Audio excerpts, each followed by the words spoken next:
7, 6, 5, 4, 3, 2, 1.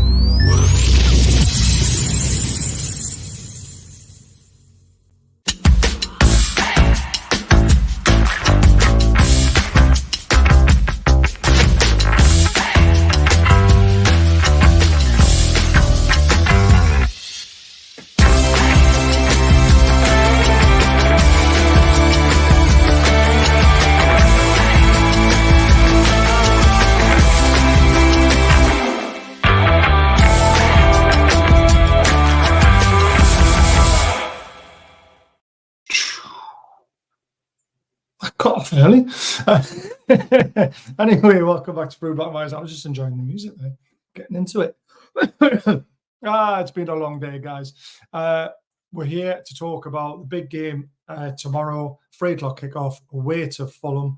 Good omens in this game, which we'll go through in a bit and tell you why I believe that. I've got Ian to join me, but before I do that, just do the usual stuff. Hit the subscribe button. Members, if you want to be a member, 99p or a little bit more, there's the link at the top of the chat. You get put into a monthly prize draw, and we're talking £140 to be given away to 3 different people, split between you. And it's an amazing prize. So all the money the channel makes, basically. And the reason why we do it is because Diet Crow give us a $40 gift card with code BAZ20, 20% off on all their merchandise. It's amazing. And football prizes give us £100, so I do it in two £50 credits to their site, and you can buy tickets to enter raffles like this. Now, this one's $3.95. There's only 200 or probably less tickets now available. Champions League squad, fully signed shirt. It's an amazing prize. It will be framed. It will look amazing, and it's well worth winning. I've got 6 tickets because I fucking want it. Let's see what happens. Ian's got a bit of a glum face on him for some reason. He mustn't be on the wine tonight. It's a Friday night as well. I'm a bit surprised. Oh, no, he's got it. He's reaching for it. Silly me. He's got his jug. He's got his bucket. Leslie says, evening. Oh, yes, we're doing the watch along tomorrow. I've got a half day at work. You're lucky. Yep, do all that as well if you don't mind. Super chats, bottom right-hand corner. Lee's in the house. Evening, Lee. David, Smart go live just after the 2 review in the gym at the moment. So good listening. Thanks, David. I go live at 8:15 because that's when I get back in from work and bath the kids and put them to bed. You know, I'm a family man. What can I say? My little girl greeted me at the top of the stairs with a big smile on her face and went, "I want my daddy." I was like, "Oh, so how can I put you guys first when I've got that gorgeous little girl upstairs who wants to spend a bit of time with me before she goes to sleep?" If you want to know, we read Dragons tonight and Noises on the Farm. Hi, ladies. Andy B, Baz, Mogul. Hey, Mogul. I thought you were on holiday in Turkey or somewhere like that. I'm sure you said you were on holiday. We're near the bottom here, and I'm nearly there. Caitlin and Nick. I haven't had my voucher yet, mate. Really? I'll get in touch with them, find out what's going on. I'm sure he added it or sent you it. Check your junk mail. I bet you it's in there. Basic starter squad for 200. Oh, God, Jan, you've blown in there. Yeah, watch along tomorrow. Why do you lot need buckets? No toilets your way. No, not to drink from. Buckets to drink from, mate. And those were just Baz's books. It's all I can read. I'm dyslexic, remember. It's got to have feely things and lift up things and, you know. Woohoo, I made it live. Well done, Jim. Evening, Ian. Good evening, mate. It's great to see you again. It was great to meet him for the first time on Tuesday. I was a bit bladdered by the time he turned up, but, you know, we made it. You were all right. I just topped you over with a little one. For a little one, just a little one. It's great to see you, though, and great to see you back after the operation. Obviously, everyone wished you well. So happy. I'm always so kind. Yes, you are. Normally, we use the buckets to spew in, to be fair, rather than drink out of. You don't waste your drink. You don't spew it up. No, that's true. I do keep it down these days. Mogul, how was the land of... Yeah, you're in Ireland, not Turkey. I thought he was in Turkey for some reason. I always come back with new teeth and all that sort of stuff. I could go there and get that would be all right. Hey! Mine's starting to thin out. Like I need to put a bit more in, to be fair.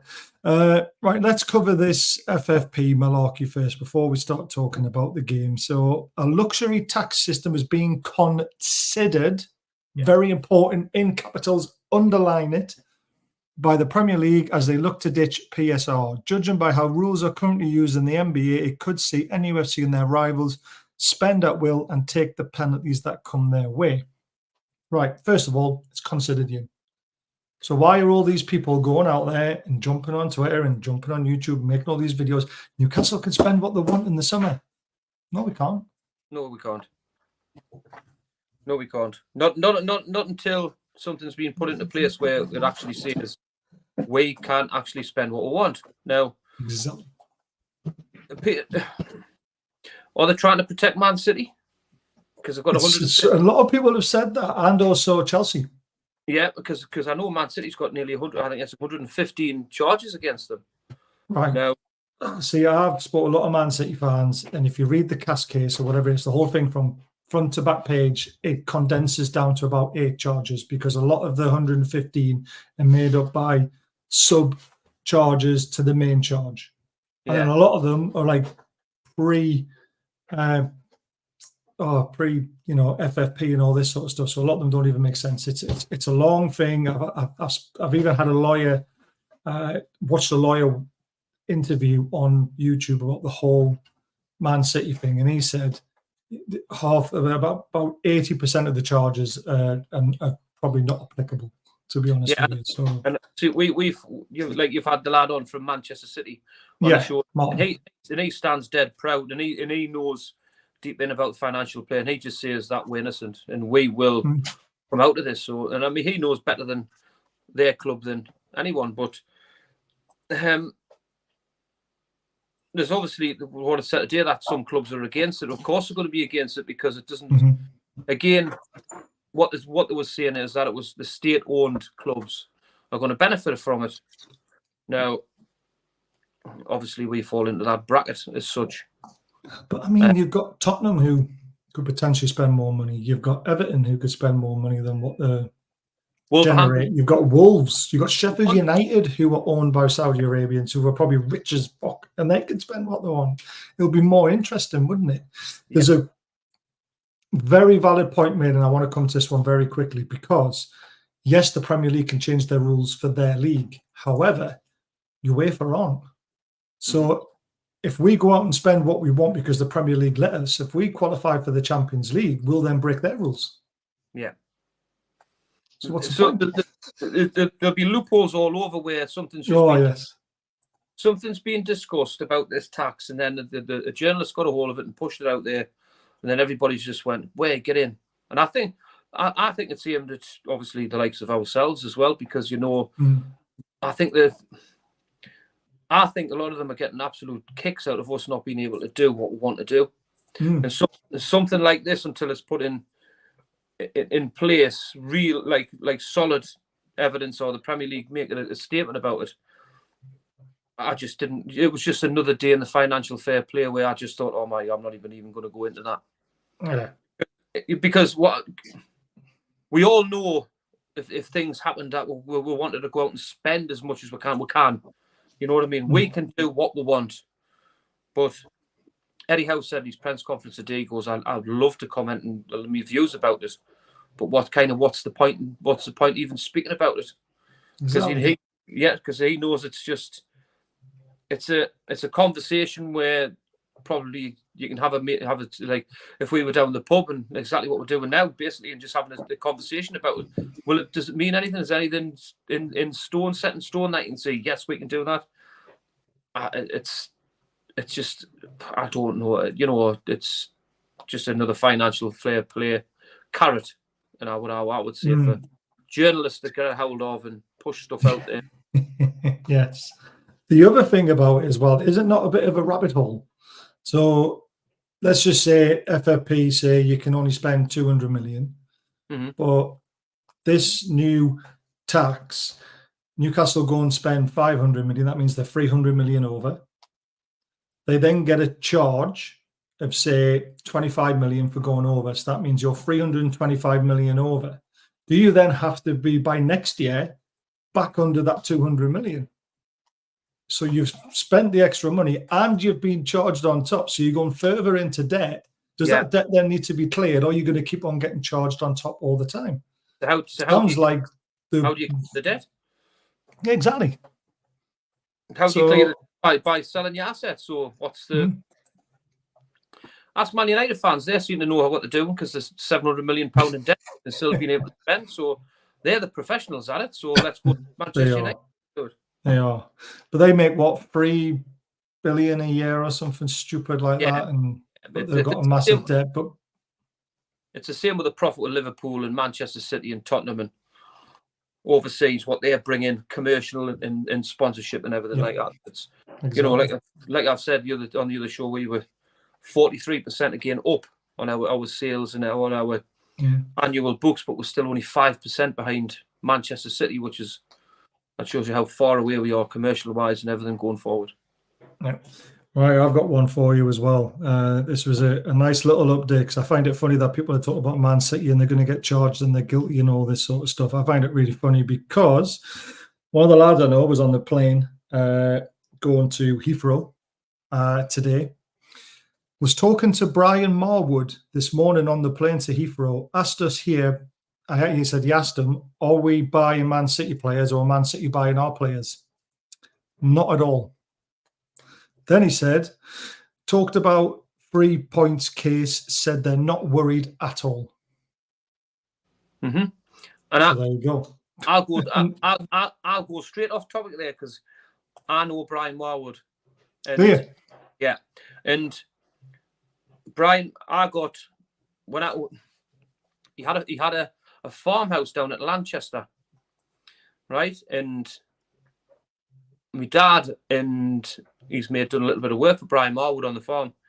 And out of curiosity, like my dad says, can you get me son a pair of football boots? And he says, yeah, I'll get you some football boots. And I got a pair of Nike Tiempo football boots off Brian Marwood. Have a guess whose boots they were? So if it was City and you were a kid, we're going back to the 1950s. I'm going to go with Alan Ball. No, you're nowhere near. All right. Dickoff. Paul Dickoff. Right. Sean Gota. He was, put it this way, he was a really, really good goal scorer. He played for Liverpool and Manchester City. And he sniffed the goal and he will score. No, and he pretended to sniff cocaine off lines. Robbie Fowler. You bet. No way, you got Robbie Fowler's boots. That's mint. I got Robbie Fowler's boots off Brian Marwood. There you go. And what did you do with them? I was a left full back. I didn't score many goals with them. Wasted. I played Wasted. In them. No, I played in them. Wasted on a left back. And Yin did walk into that one, to be fair, and I had to fire the shot while I could. Boots were all black, but yeah, I mean, I tell you what, they were a great boot because they had a lovely fold over tongue and they had a nice tick on the tongue. I used to love a fold over tongue. But Cuba Kings were good for that as well, weren't they? Yeah. Oh, we're talking boots now. Paul Dummett's boots were all black, by the way, when he played on Tuesday. They looked disgusting, by the way. It did, didn't they? He looked like a referee. Exactly. No rule is passed yet. This is why I couldn't believe it when I saw on YouTube people getting like 9,000 hits on a video saying Newcastle can spend what they want. We fucking can't, man. This is why I've kept it quiet. I've not said anything. I did my little video yesterday. Didn't even mention it because it's a non-starter until the rules are in place and we know exactly what they are. I've not read up enough about it because it's just being considered. So I'm just nice. Yeah. The pair are looking at the hybrid system where there are still some penalties beside the tax for clubs, basically taking the piss and vastly overspending. Do you know what it is, though? Our owners will not vastly overspend anyway because they're businessmen. They'll spend right because they've seen what success looks like while buying the right players with the right coach. And this brings me on to a press conference today. Did you see the Ange Tottenham press conference? When he schooled the journalist on money. Yes. I thought he was absolutely outstanding. Was that something to do with the Champions League qualification with money on? Yeah, I think. saying there's loads of pressure on you to get in the Champions League, to get the money to be able to spend because you made an £84 million loss. And he said, well, does that actually guarantee your success? Mm-hmm. Does that actually guarantee that you're going to be in the Champions League next season? And he pointed out Newcastle, obviously, great season last season, qualified for the Champions League. What good has it actually done us? Look where we are in the league now. You know, we're struggling with all these injuries. He said Newcastle have had a horrendous injury crisis. He said Eddie Howe's been doing a fantastic job. And it's great to hear a manager who is straight to the point and he's happy to take the difficult questions from journalists and school them back at the same time. Yeah. Well, I thought he was brilliant. And people had him wrote off after about 6 weeks when he came from Celtic. They did. I mean, even I did, because I'd never heard of him. Yeah, and I was one of them as well, because I just thought, obviously, the standard of football from Scotland to the Premier League, but then obviously that's it just goes to show how good he is and what a fantastic job he's doing.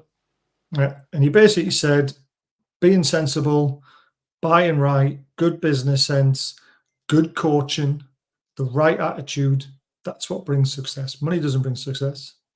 It can help you propel if you do it right, though. But Newcastle showed everyone that if you buy correctly and have the right manager in place and the right attitude, you can succeed without it.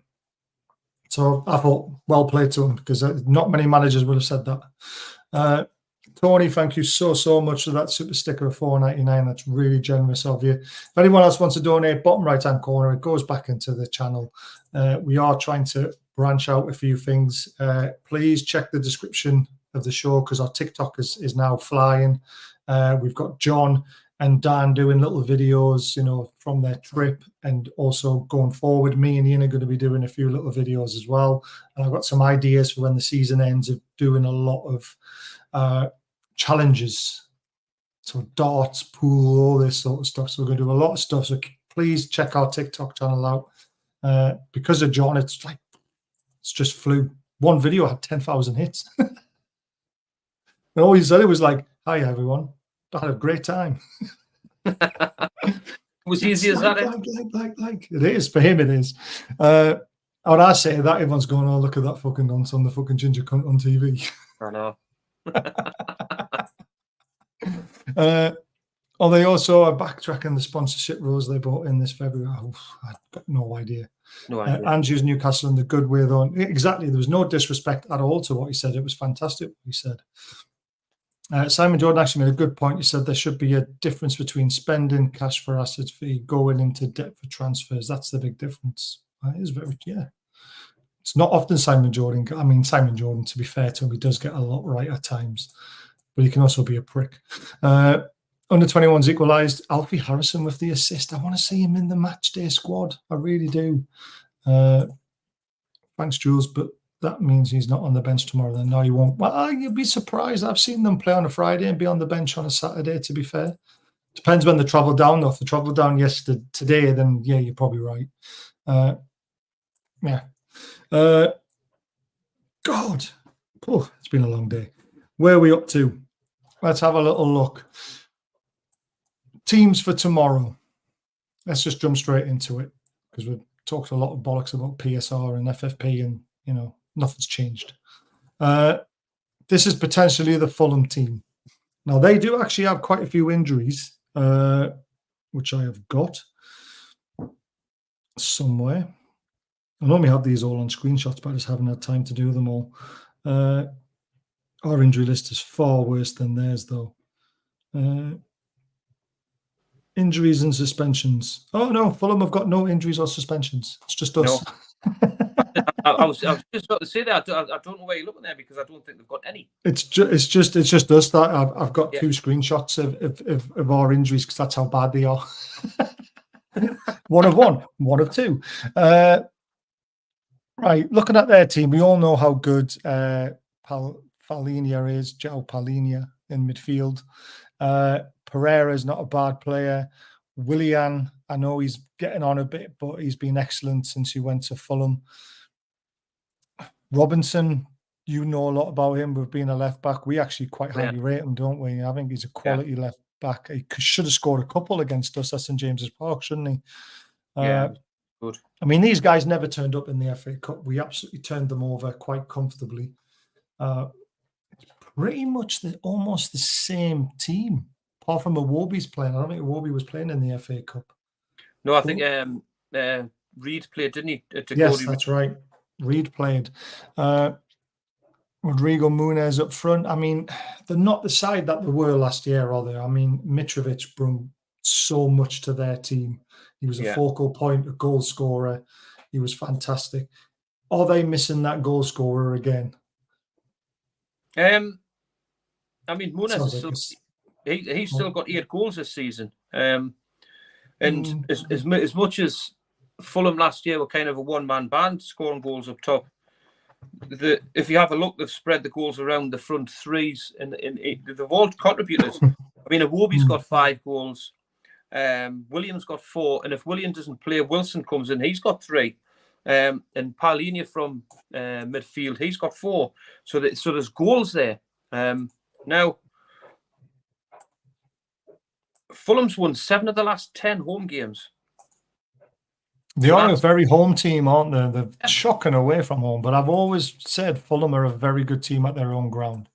They are, and do you know they've scored 2 or more goals in the past 7 home games? You know what I mean? So it's like with our leaky defence, and especially and we've conceded 2 or more goals in 8 of our last 10 away games. So do you know what I mean? And we've lost 7 out of 10 of them. So people think going to Fulham. And I mean, we've been to Fulham a few times now, and it's never easy. But I mean, Pereira you say that Newcastle have won the last 4 Premier League games against Fulham. Sorry, we've won the last 4 Premier League games against Fulham. Yeah, it's not a bad stat.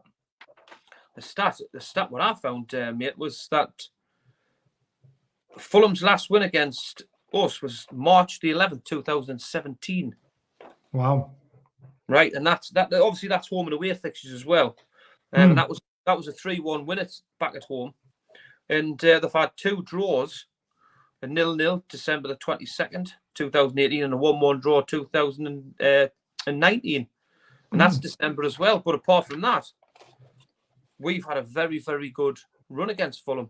So as much as it's going to be difficult, I think if we turn up, potentially we could get the points made. I mean, looking at their team as well, it's all down sort of the left-hand side where the big threat's going to come from, isn't it? Robertson overlapping, Willian doing his stuff. I don't really fear the right-hand side. Iwobi's not, I mean, he's done all right for them, but he's not a goal threat, is he, really? No. I like Kearney, mate. I like Kearney. I think he's a good footballer. Neat and tidy football. He makes. I don't know. He'll get on it, and he'll. But what happen is they'll tuck in and be too narrow to them with Paulinho. Yeah, definitely.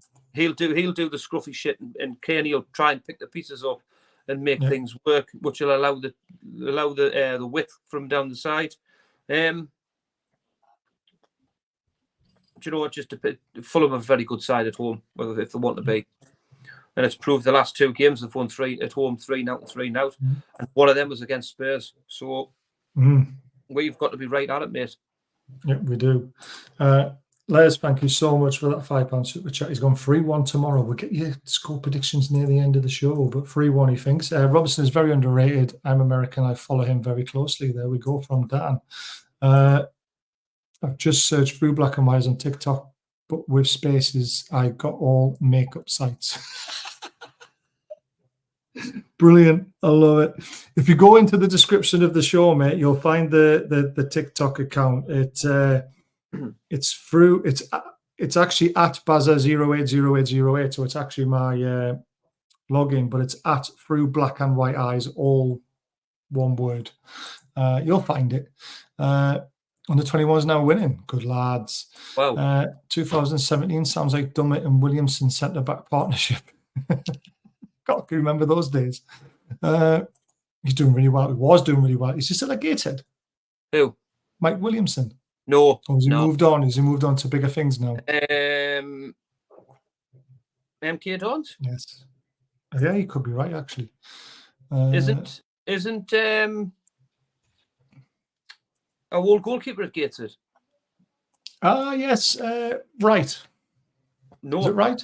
Robbie Elliott. No. Robbie Elliott. That's it. Robbie Elliott. I'm sure Williamson, because he got them promoted. Did he get them to the playoffs? And then Yes. then he went to MK Dons. I'm sure it's MK Dons. I might be wrong. Yeah, you're probably right. I think it sounds about right. Mm. I liked him, Mike Williams. He was solid, but obviously not great. But he was all right.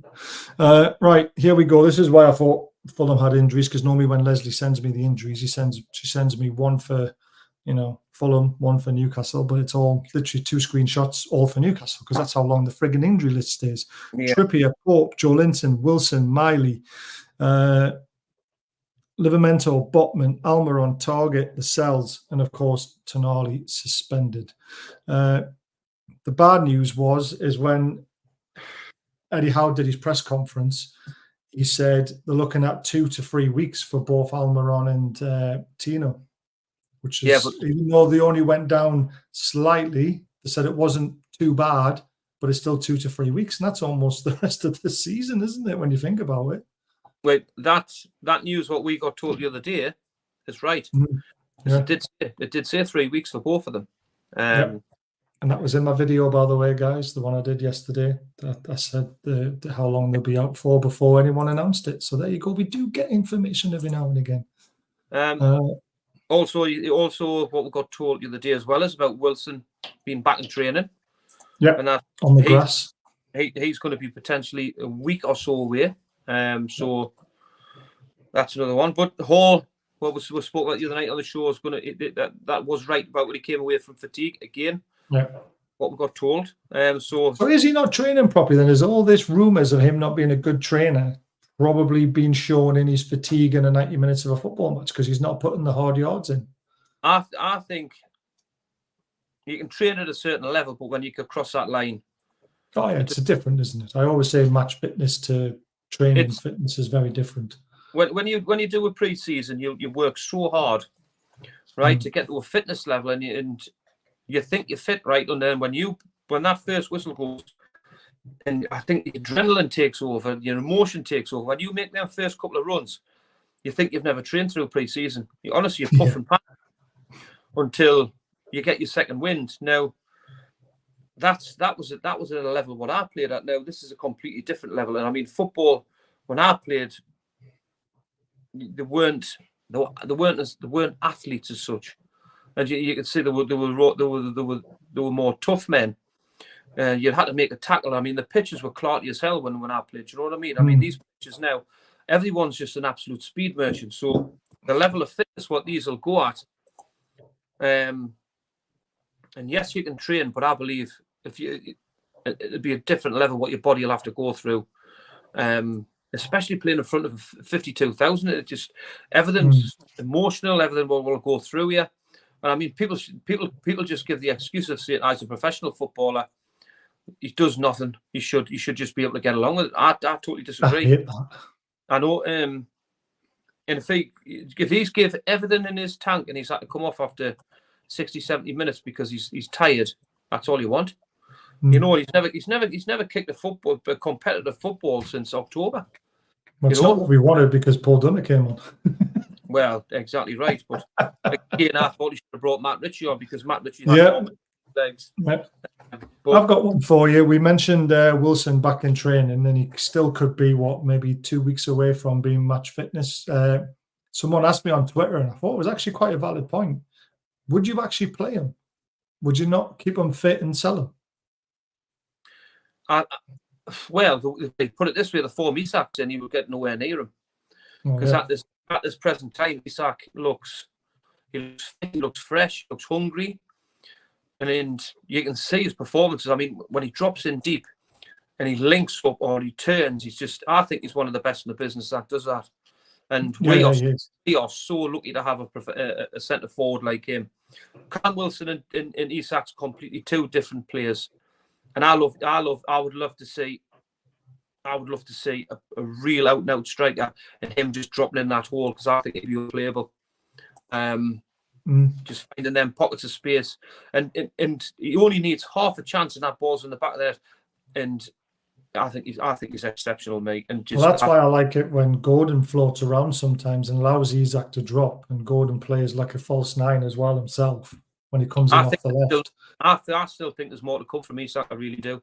And if he has, I mean, his season has been very, very bitty and stop-starty, and I think if he gets really fit, I think we'll be what a player we'll have again next season if he. Do you know what it is though? He's only 3 goals behind Haaland, who's top of the goal scoring charts this season. So if he stays fit for the rest of the season, I could actually see him being top goal scorer. Do you know we've said on shows prior that his stats is up there with Haaland or even better, and it goes to show when we've had a poor season in regarding getting points, but can you imagine if our defensive record was better? That goal scorer and what he's done, how far we'd accelerated up that league just on him alone. Yeah.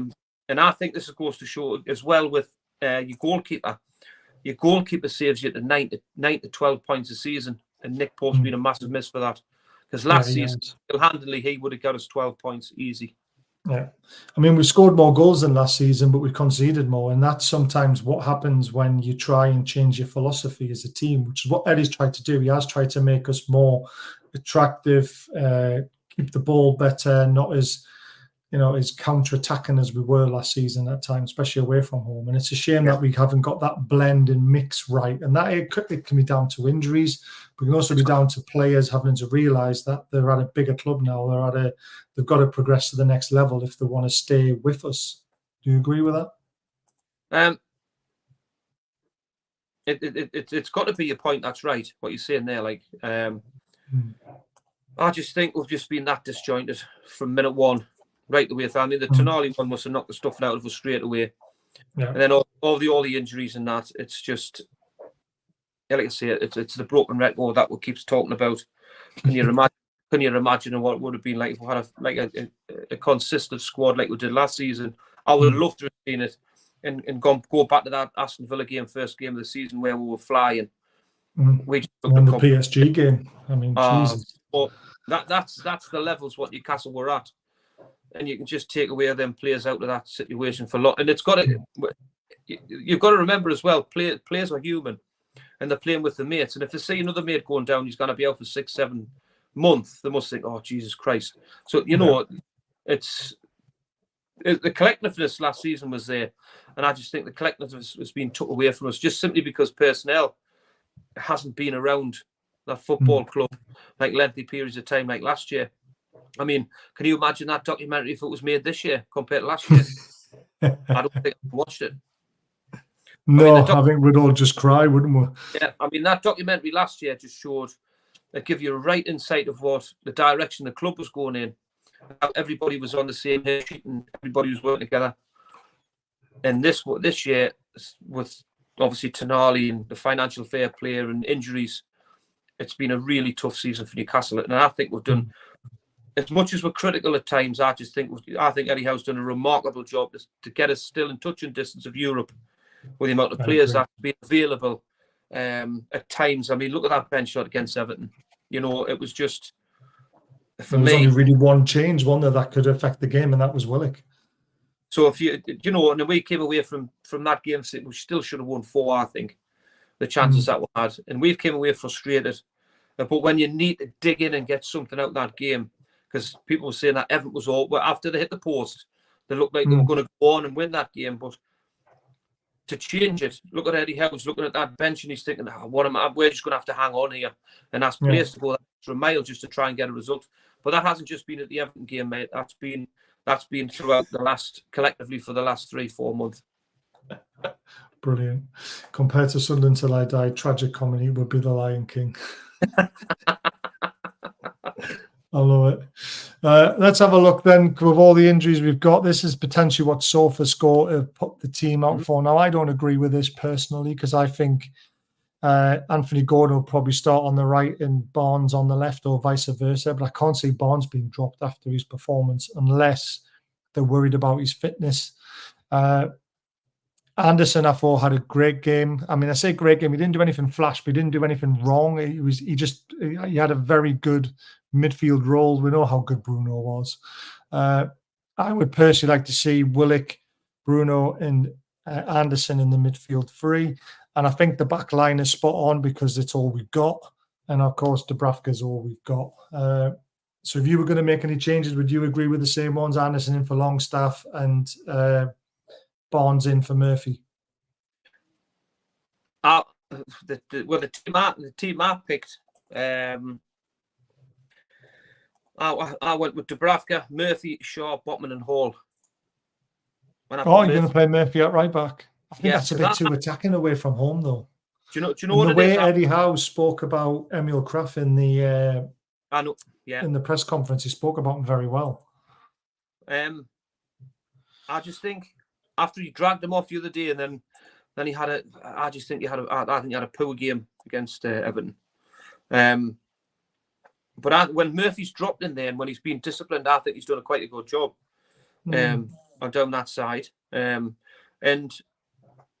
I've went for Anderson, Bruno, and Willock, and I think Longstaff needs to come out, and I think he's suffering. I just think he's miles off me. I really do. As much as Willock has came back from injury, I don't think he's quite right. I just think we'll get more legs out of Willock than Longstaff. And I've went for Gordon, Isak, and Barnes.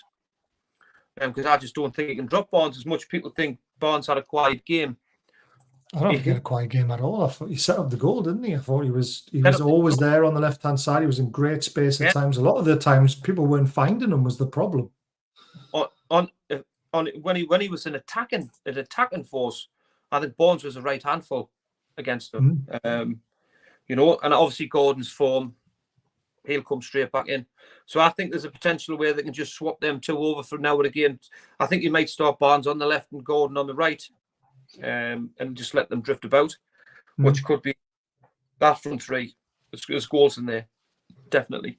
But I think potentially that could be the team, like you've said, because obviously with Eddie Howe, the way he spoke about Kraft, saying that's going to take a little bit of time to get back up and running, but time's running out because the end of the season's coming. How much time do you give him?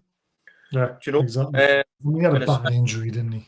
Yeah, and especially if there's potential, what we're seeing as well, potential are going to be open for offers for him to go out in the summer as well. Murphy, since he's come back from injury, I just think he's looked a completely different player. He's been Mr. Reliable. He's really done okay.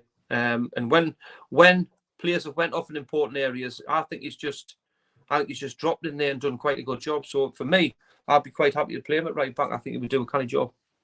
I agree with that. I just think away from home we might stick, because I think Murphy, when he did really well against West Ham, was because we were attacking a lot. He didn't do a lot of defending, so it made him look a lot better than what he could be. I think when it comes to defensive duties, I'm not 100% sure, but his first touch lets him down a lot, doesn't it? Do you think we're going to be under? Do you think we're going to be under like really long spells of defending away at Fulham?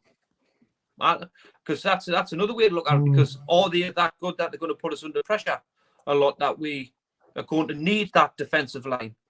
I think with Robinson and with Willian on that side, I think yes, that's where they'll probably target it a bit. So again, yes, Robinson will come from deep. He'll go on the overlap. Now, that's another reason why I didn't want to play Sean Longstaff, because again, his defensive duties. Let's say it again. There was times at Everton when we lose the ball, he's that far like in front of it, he doesn't recover. Where I think Anderson, he'll help out and do the shit as well. So that's another reason why I thought of that. At times, I think Kraft's defensive duties just lacks him down as well. He likes to get on. I know he gets up and down, but crossing's terrible. That's what lets him down the most for me when he goes forward. since Murphy as well. If you notice, Murphy's on a lot of set players now, and his balls into the box have been quite effective. So that's another reason why I was thinking about Murphy, because if you're looking for anything creative, where you've obviously from Trippier, you've got nothing really that can be winning. So for me, I think your kids are on the internet again, Ian, because you're coming in and out a little bit. You're a bit blurry.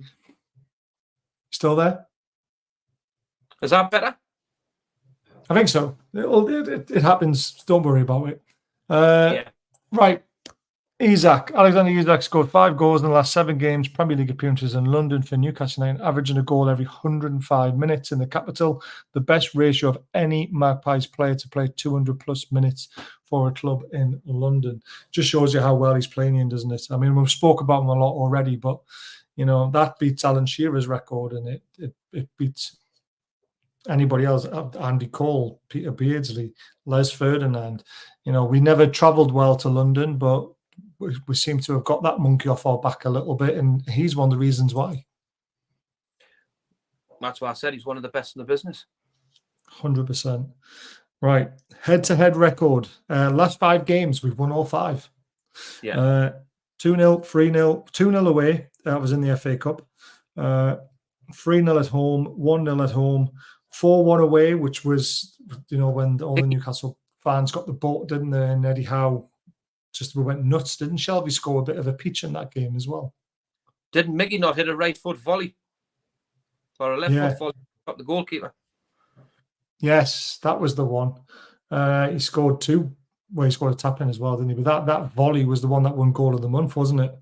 And then we also beat them 2-0 away. So omens at the moment for us, you know, going on past results is fantastic. However, the win probability has actually got Fulham at 40% because of their excellent home results that you mentioned. 25% draw, 35% Newcastle to win, which is very interesting. That's surely got that though, Baz, surely. That's what they're looking at for the... Oh, yeah. I just like looking at past scores and stuff like that. And Kraft cost us the first goal via West Ham. He stepped back and said, yeah, I mean, without having to go into a massive conversation about it, it's when Lascelles got taken off, Kraft came on, we're a bit disjointed, and, you know, shit happens. But we won that game. Don't worry, Ian, I used to be on dial-up. Baz asked the question 10 minutes later. I answered, that's very true. I used to have to ask the question and sit here and wait, and then you start talking. I'll be like, right, there he is. So, yeah, fun and games. Newcastle have won all last 4 Premier League games against Fulham. Only against Tottenham, Burnley, Nottingham Forest and Sunderland have they won more consecutively in the competition. So, a big thing, that. Having been unbeaten in all 7 of their last Premier League away games against London sides last season, Newcastle are winless in all 4 of them so far this term. So that just shows you how the polar opposites of last season to this season, doesn't it? We haven't won in the capital, where last season we couldn't stop winning in the capital. Frustrating. Rodrigo Muniz has scored in his last 4 Premier League home games, netting 6 goals in total. So he's obviously one to keep an eye on. Alexander Isak scored 5 goals in his last 7 Premier League appearances, which we already know. Not bothered about that. Sam Allison will referee. Do we know much about Sam Allison? No, that's not a name.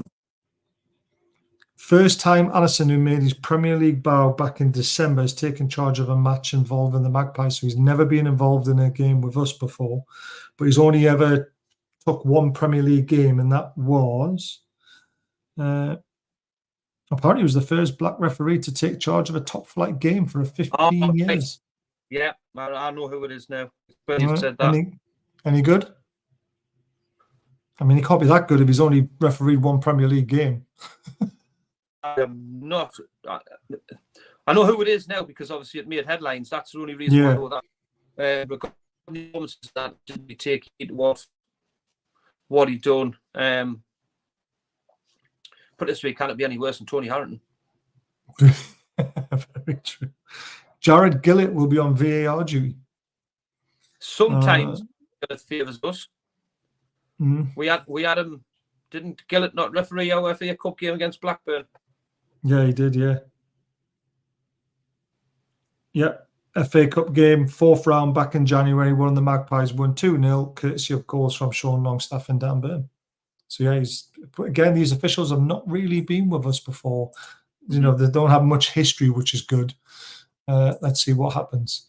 I don't mean to have a pop at our players. I always prefer Murphy to start. That's fair enough. I mean, I've started saying that a lot now. I'm going to get Miggy in off the bench because he looks fitter when he comes on, but again, he's injured. So Eddie putting 2 goalkeepers on the bench really annoys me. In what universe will we use for? He does it just to fill the quartet of what's on the bench. He doesn't want to bring all the under-23s in, does he? It's the reason why he does it. Especially if they've got a game tonight, he can't just keep pulling them out because our under-23s need to get promoted so we can start bringing in better talent and then being played in a better league and come on better for it. Like you mentioned, in loads of times with Alfie Harrison, and we've all mentioned it, he will not be in our under-23s for long because it could ruin him. Yeah. The standard's not there. I thought that as well. Was Ryan Ureni really the last? Yeah, I think he was, yeah. It's been a while, hasn't it? Richard Mark song. I see a couple of YouTube at the game tomorrow made me think of Eddie Presser reply. What a song. I know the song very well, to be honest with you. Garan Kuhul. Remember that name? Obviously, he's out on loan. He sparked fans' reactions, didn't he? Because after he signed 2 days, he was down in the Fulham away end. So he was very lucky to get the international ballot going for him so quickly. And to get an away ticket in the Newcastle end, Jesus, pulled that one out, didn't he? Will he be there tomorrow? No, he won't be. I think he'll be playing, hopefully. Fingers crossed. If he plays, I think he's only played about 70 minutes of football or something like that. Yeah, he hasn't played a lot for them, has he? Compared to Minter, it's polar opposites, isn't it? Definitely. I just don't think it's worked out at all for him. No. But again, this is the second loan spell that hasn't worked out for him. Well, the first one was a little bit of a scratcher for me, where he's come from the warm climate of Australia, then he's sent him up to Edinburgh to play. Well, it was all to do because apparently a lot of Australian players from the Australian squad were at Hearts, wasn't it? Yes. Were actually in the Hearts squad. So he felt that he could climatise quicker because he had his mates with him. But then he hardly got a game. He struggled. And now he's off into Holland and he's not even getting a game, but Minter is a complete different polar opposite. He looks fantastic. Could he save us a lot of money? It's another conversation we'll have. We need to do a transfer show at some point. We really do, especially with all this information coming out. Was asked about social media critics. I posted a screenshot in our chat. He put a class reply.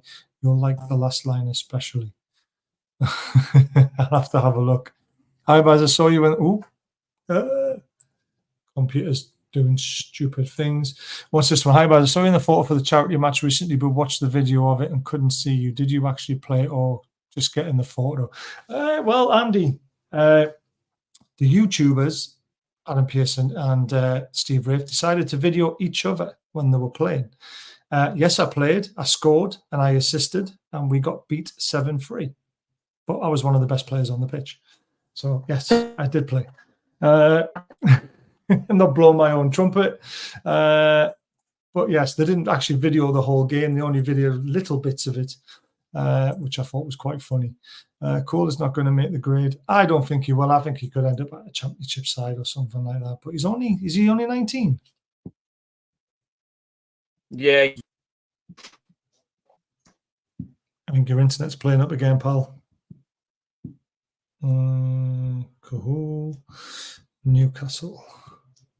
I'm trying to find out how old he is. Fuck Fulham, they're getting done 4-1. Valdrin v Feyenoord last night, strangely enough, couldn't find a working stream. So he played last night. So, hey, he could be at the game then. He might fly over and come and watch it. What was your favourite Newcastle Fulham game? It's been quite a few down the years. Whew. Probably the Miggy one, to be honest. Yeah. I'm going further back. Because Miggy's goal was a beauty, wasn't it? It was. It was. But you remember Robert's strike from a free kick on a horrible angle on the left-hand side. He smashed it into the near post. That was my favourite game. Shearer scored in that game, but I'm sure we were 2-0 down. We won it 3-2. I remember rightly. That was one of my favourite games against Fulham. Away from home, of course. There's been a few at home where we battered them. Me and Neves enjoyed my new game. Oh, God. Did you see the game last night? No. I dropped the clanger. I was watching the darts. Because I like to watch the darts on Thursday. I was watching Luke Littler on, and then when the darts finished, I put obviously Twitter on, and I seen that toss pot from the Man United podcast going in an absolute meltdown. And he was obviously going on about his injury crisis, what's happening at United, as he'd say. And honestly, it was great. Like, and stop stealing your McDonald's from down the road, mate. I enjoyed it. It's the first time I kicked the ball in 2 years, and it was fun. Was also watching the darts. I'm in the darts. I love the darts as well. I can't watch it anymore. It's too much. That game last night was two shit teams going hammer and tongue. I didn't actually see the game. I literally turned it on and look at the scores. 2-0 Chelsea. Jesus Christ, what's going on here? Put it down, turned it back to 2-2. What the hell's going on here? Turned it back on again. Oh, Man United are winning again. This is not good for us. I want to draw. And then I woke up this morning and looked at it again and went, Jesus Christ, Chelsea, how did Chelsea win that? 19 even at the start there would go. So well, he's still got a long way to go, to be fair. I don't want to write him off too early because you just never know, but it's not looking good, is it, for the lad? I mean, at 19 you should be, I think he's, at an age, if you're that good, you should be pushing really for first team, shouldn't you? Yeah. So, I mean, that's the thing with Harrison. I'm hoping, because obviously, there's been heard a lot of positive things about real positive things. So hopefully he'll get around our first team quicker. Yeah, I agree. Pre-season will be massive for him, mate, I think.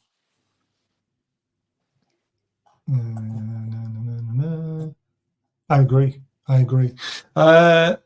Right, score predictions. We've had a few already in the chat. A very, very optimistic 4-1, a 3-1. What we've been talking about, if Fulham's had their home form is very, very good. Are we still going to win or not? I'm going to take a draw, mate. I'm going to go 1-1. Ooh. Can't compare Cahool to Minter. He's way behind us development-wise. Yeah, but they're in the same league, and I get what you're saying, but you've got to comparison them somehow. They're at the same sort of similar age, aren't they? They've both gone to the same league. Is it because Minter's in a better team? I don't know too much of the Dutch league, to be honest with you. It's a tough one. If you can't get game time at Volendam, you will be lucky to get League 2 game time. On the bottom of the league as well, the team that he's playing at. There you go. Yeah, so 4-1 says Michael. 3-1 to us, says Gary. Oh, no, it's all good, Leslie. Don't worry. I'm trying to think. Cahool is quality. His time will come. Fair enough. I don't want to sit on the fence. I always go for draws away from home, and I don't want to sit on the fence. 4-1 Isaac, 2 goals, Barnes and Bruno. Bruno never scores these days, though, does he? Is he going to break his duck? It's been a while since he scored. I can't remember his last goal. He needs 2 games out of yellow. That's better than a goal. Yes. Yeah. Then the cards reset, don't they? Yeah, but I think is it 9 games where he sat on 1 yellow. Yeah. Well, that's that's great discipline. No, Christ,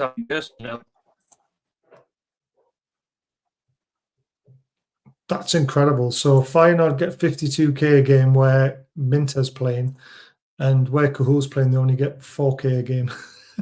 That's what it tells you, doesn't it? Yeah. Yeah, especially after today. Do you know what it is? I think we're going to sneak it 2-1. I'm going to be optimistic for a change because I never normally am. And I think if we score first, I think we win the game. But I think we'll concede because our defence is dodgy. But I think we'll probably have too much going forward. CJ says Cahul isn't making it. He's not good enough. I haven't watched enough of the league or to know, but I just don't see him getting game time. We have people, like Charles in Holland who know a lot about it, of course. There's people in our group who keep an eye on the development of the loan players, and there's never a mention of him, but it's all about Minter and about the goals that he scores and about how cool and calm he is. It is a little bit worrying. 1-1, which I also predicted for the Everton match, which you did as well, Ian, didn't you? I did, yeah. Hoping I'm wrong. There's always one, isn't there? Let's just get rid of that. So 2-1, you're going 1-1 again. 1-1. Yeah, 1-1 again. You're always right. I'm not always right. Always go back to the Aston Villa game. Like I said, I thought we were going to get beat that day. Well, because Villa, I thought Villa was flying, and how wrong was that? We battered them, and Villa's never been the same since, and long may it continue. But I just think, I just get with strength, depth, looking for stuff off the bench to change things if things aren't going quite right. I just think if we come away with a point, I just think the last 3 games, I know we should have beat Everton, but Everton's got, again, if you look at what happened during the game and injuries and etc. and people fatigued and chances missed and a stupid penalty, as long as we come away with a point on tomorrow, I'll be quite happy. Yeah, that's a good point from Michael there. 6 to 12 place is a league in itself. Who will win it? Obviously, Chelsea getting a great result last night puts pressure on us again because they creep very close to us. Keeps Man United within touch and distance, but then you've got Brighton, Wolves. There's some teams knocking on the door a little bit because no one, like Eddie Howe said in the press conference, nobody has found consistency. Yeah, I think Chelsea are 1 point behind us now with the game in hand, aren't they? Yes. Mm-hmm. Which is a little worrying because we don't want them to get any sort of sniff of getting up there. But we've always kept them at arm's length all season, haven't we? Because every game we beat them at our place, that give us a 6-point gap. And we've always, every time they've lost, we've always capitalised normally. So I understand a manager in a relegation battle that he's not putting his future in the hands of an improving 19-year-old. It's fair enough, but why sign him? Why did you want him? Because that's, the whole idea of you loaning players is they're meant to have so many minutes and all this sort of stuff, aren't they? Yeah. Or is he just unlucky and he's gone to 2 clubs where it just hasn't worked out? And I mean, should he maybe stay a little bit closer and go somewhere like Middlesbrough or somewhere like that in the Championship and try and do it that way? I think he probably would have benefited more being in Championship rather than in Scotland. But I mean, who's you bringing these young players in? Who's actually has to say to where they actually go? Is that Shola?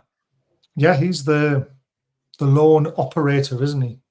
He's the head of the loan operating. He's supposed to find them a good club, broker the deal about minutes, wages, all that sort of stuff. So, yeah, it's him. I mean, the kid can't be on very good wages anyway. Where I thought so, would you? I think Minter will be on half decent wages because he's playing at the top. He's played Champions League football. Yeah, he's playing Champions League football. Yeah, scored the Champions League, and he's doing really well. So he has Minter went to that club because of his capabilities of playing at that level. Do you know what I mean? It's like you're not gonna send Cool to Man City on loan. Do you know what I'm trying to say? So yeah, I get what you mean. Yeah. This is from Charles, who was obviously he lives in Holland. So mental will be class. Watched him lately, including live. He has a bright future. Whether he is good enough for the top half of the Premier League remains to be seen. He's a tiny player, but not bullied easily. It's a nice little thing. Rumours are all on the video I did yesterday, so check it out. Sheffield United will get a result against Chelsea. It's a typical Chelsea to beat a team like Man U, then lose to Sheffield United.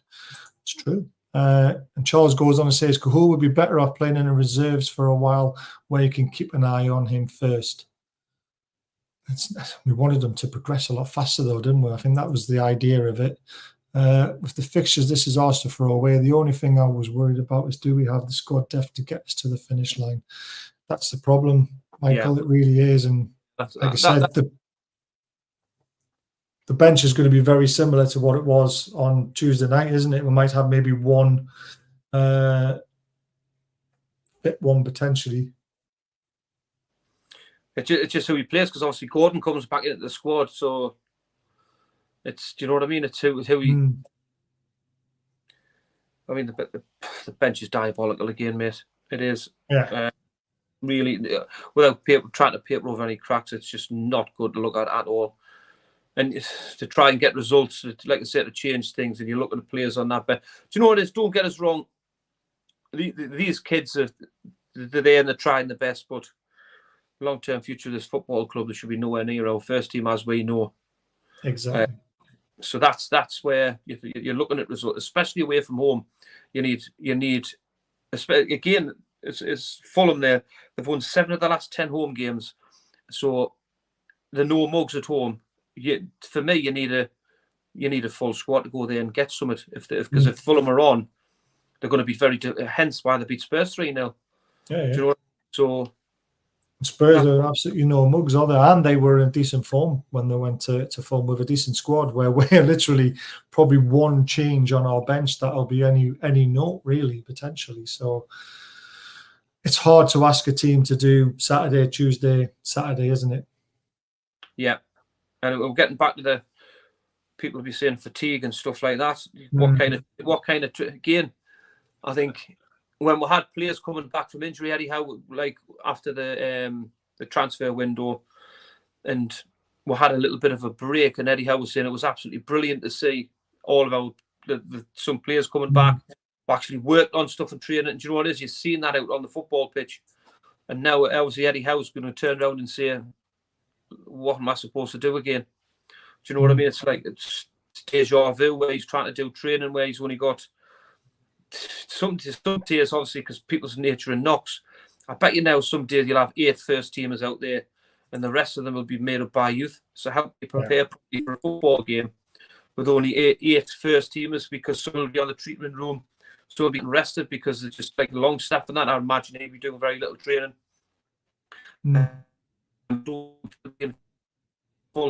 As looking after craft will be the same, because they've been out for.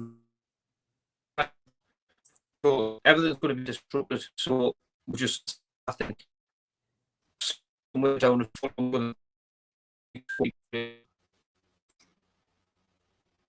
yeah, it's going to be a very, very, very interesting game. I will be doing the watch along, guys, because I've got a half a day at work. Kicks off at 3:00. Robbie, you've just missed it. You've just missed the whole show. You're going to have to go back and watch it.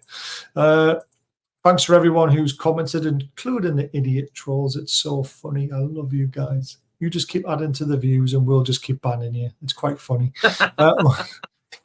Cool comes from an immigrant family in Australia. Very tough upbringing. His nature, talent, but needs to be looked after very carefully. Move for the other side of the world is tough for him. It is. It's massive, isn't it? I mean, people forget about this, don't they? And like you just mentioned, fatigue and all this sort of stuff. There is, missing your home, isn't it? It's, I mean, I've been to Australia and it's amazing. Joe Willock struggled when he first came. Yeah, he did. And it wasn't until he got everything settled we're seeing the best of Joe Willock. He had a breakup as well, didn't he? So something happened in his personal life that really affected him as well. So it just shows you, like you said, Players are human. They're not robots. And this is why I hate it when people tag footballers in on Twitter and slag them off and stuff like that. It's not a good look. You know, they might, I mean, they probably won't see it, but they might see it, and it's just not right. Oh, God. Nick, I love it all. Right, thank you for tuning in, everyone. Please tune in again. We'll be live at about 2:45 by the time I get everything set up and get back from work.